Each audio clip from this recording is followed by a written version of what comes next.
Party ఫిరాయింపు ఎమ్మెల్యేలపై ఇవాళ సుప్రీంకోర్టులో విచారణ జరగనుంది. జస్టిస్ దీపాంకర్ దత్తా, జస్టిస్ అగస్టిన్ జార్జిల ధర్మాసనం ఈ కేసును విచారిస్తుంది. ఇప్పటికే ఈ కేసును విచారించిన కోర్టు స్పీకర్ ఫిరాయించిన ఎమ్మెల్యేల అనర్హతపై నిర్ణయం తీసుకోవాలని ఆదేశించింది. అయితే ఇప్పటికే 5గురు ఎమ్మెల్యేల విషయంలో స్పీకర్ గడ్డం ప్రసాద్ పార్టీ మారినట్లు ఆధారాలు లేవని పార్టీ ఫిరాయింపులకు క్లీన్ చిట్ ఇచ్చారు. గత 4 వారాల్లోగా కోర్టు ధిక్కార పిటిషన్పై జవాబు చెప్పాలని సుప్రీంకోర్టు తెలిపింది.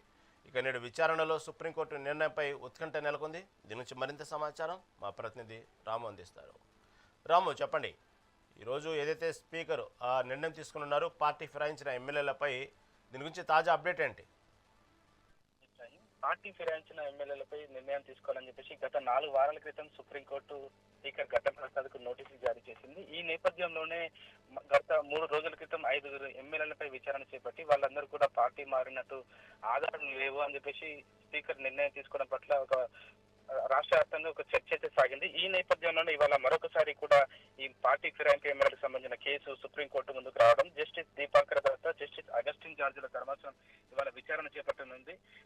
ఈ గత 2 రోజుల క్రితం ఈ 5 ఎమ్మెల్యేల పైన తీసుకున్న నిర్ణయం పట్ల ఒకవైపు బీఆర్ఎస్ పార్టీ కూడా తీవ్ర ఆగ్రహం వ్యక్తం చేస్తుంది. స్పీకర్ ఇలాంటి నిర్ణయం తీసుకోవడం పట్ల ఆగ్రహం వ్యక్తం చేసిన నేపథ్యంలో ఇవాళ మరొకసారి కూడా సుప్రీంకోర్టుకు ముందు వీళ్ళ విచారణకు సంబంధించిన అంశం రావడంతో మరొకసారి కూడా రాష్ట్ర వ్యాప్తంగా ఆసక్తికర పరిణామాలు చేసుకుంది. గత 3 నెలల క్రితం ఈ ఎమ్మెల్యేలపై నిర్ణయం తీసుకోవాలని చెప్పేసి కేటీఆర్ చాలా ప్రతిష్టాత్మకంగా తీసుకుని వీళ్ళపైన నిర్ణయం తీసుకోవాలని చెప్పేసి సుప్రీంకోర్టు మేట్లెక్కిన పరిస్థితి.